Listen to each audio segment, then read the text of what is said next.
Welcome back dear students.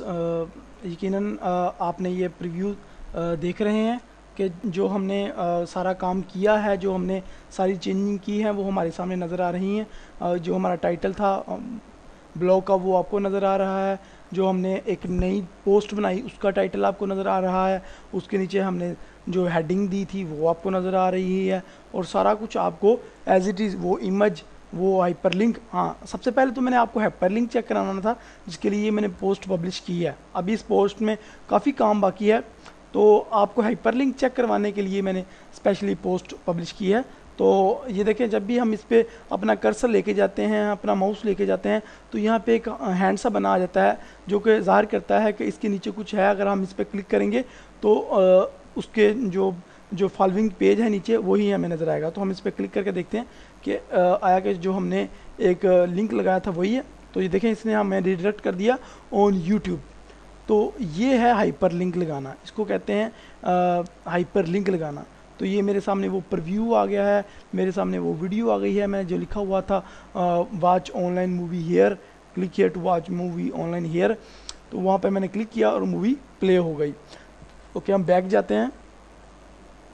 तो ये देखें, आपको ये सारी अभी आपको ये बिल्कुल अनप्रोफेशनल और बिल्कुल भी आंखों को सही ब्लॉग नहीं लग रहा होगा, लेकिन ये भी बड़ी बात है कि हमने ये भी अभी तक जो ब्लॉग बना लिया है। लेकिन मैं आपको यकीन दिलाता हूँ कि हम बिल्कुल जो मैं आपको बना के दिखाऊंगा ब्लॉग वो बिल्कुल प्रोफेशनल ब्लॉग होगा और जो भी बंदा देखेगा उसको वो पसंद आएगा। और वो ब्लॉग मैं जस्ट आपको बना के दिखाऊंगा, आप उससे भी अच्छे अच्छे ब्लॉग आप बनाना सीख जाएंगे और आप खुद उस तरह के ब्लॉग बहुत ज़्यादा बनाएंगे। तो बैक टू ऑन blogger.com, ये हमारी पोस्ट है, एडिट किया इसको, हमारी एक ही पोस्ट है, हमने उसको एडिट किया। ओके, अभी हमने इसके हाइपरलिंक लगाना सीख लिया। अगर आपने हाइपरलिंक चेंज करना है तो यहाँ पे चेंज का बटन आया है, आप इसको चेंज भी कर सकते हैं। आप वट कोई भी चेंजिंग वैसे ही कर सकते हैं जैसे आप एक जब पोस्ट बनाते हैं तब करते हैं। तो इसमें कोई प्रॉब्लम नहीं है, कोई अडाउट वाली चीज़ नहीं है। देखें, जैसे ही आप एक पोस्ट लिखते हैं, उसका कंटेंट यूनिक लिखते हैं, उसका आपको फ़ायदा क्या होता है? उसका फ़ायदा ये होता है कि वही चीज़ें सारी गूगल सर्च इंजन में ऑटोमेटिकली 2 या 3 दिन के अंदर अंदर गूगल उठा लेता है। तो फिर कोई भी सर्च करे तो वो आपके ब्लॉग पर गूगल आपके ब्लॉग पर रिज़ल्ट देता है। जैसा कि हम 2-3 दिन बाद जो हम ब्लॉग तैयार कर रहे हैं, इसका रिज़ल्ट हम गूगल में भी जाके देखेंगे। फ़िलहाल हम इसको बिल्ड करेंगे, इसकी डिज़ाइनिंग की तरफ अपना ज़्यादा कंसंट्रेट करेंगे ताकि हम इसको ज़्यादा से ज़्यादा बेटर तरीके से इसकी प्रेजेंटेशन कर सकें, देखने वाले को इसकी प्रेजेंटेशन पसंद आए।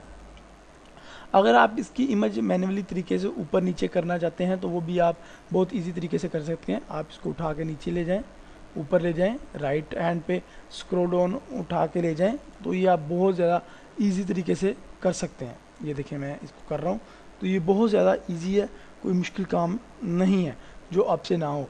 तो how to create a new post में आज आपने जो चीज़ें सीखी हैं, यकीनन आपने वो कर भी ली होंगी और वो बहुत ज़्यादा इजी थी। हमारी जो लास्ट चीज़ रह गई है वो HTML लैंग्वेज। ये HTML यहाँ पे क्या लिखा हुआ है, यहाँ पे इसका क्या मकसद है, इसका यूज़ क्या है, ये आपको मैं बताता हूँ। HTML बेसिकली एक लैंग्वेज है, जिस तरह इंग्लिश लैंग्वेज है, उर्दू लैंग्वेज है। वेबसाइट डिज़ाइन करने के लिए जो लैंग्वेज यूज़ होती है वो HTML है। इसके अलावा और भी बहुत ज़्यादा लैंग्वेजेस यूज़ हो रही हैं, तो वो लेटेस्ट हैं, लेकिन HTML सबसे पुरानी और वही ज़्यादातर यूज़ होती है। तो HTML एक लैंग्वेज है। अगर आप यहाँ पे हम क्लिक करते हैं HTML पे, तो सारी कोडिंग आ गई है इसकी जो HTML लैंग्वेज में। जो इसकी अगर हम ये जो मैनुअली काम है, अगर यही काम हम अपनी किसी वेबसाइट पे करते हैं तो हमें ये सारी चीज़ें लिखनी पड़नी थी, और ब्लॉगर में हमें ये सारी चीज़ें लिखनी नहीं पड़ी। हमने यहाँ पे कंपोज पे क्लिक करके ये सारी चीज़ें डिज़ाइन की हैं। तो HTML कोड, अगर हमें HTML कोडिंग आती है तो हम यहाँ पे कोई भी चेंजिंग कर सकते हैं, ठीक है। तो यहाँ पे हम कोई भी चेंजिंग कर सकते हैं।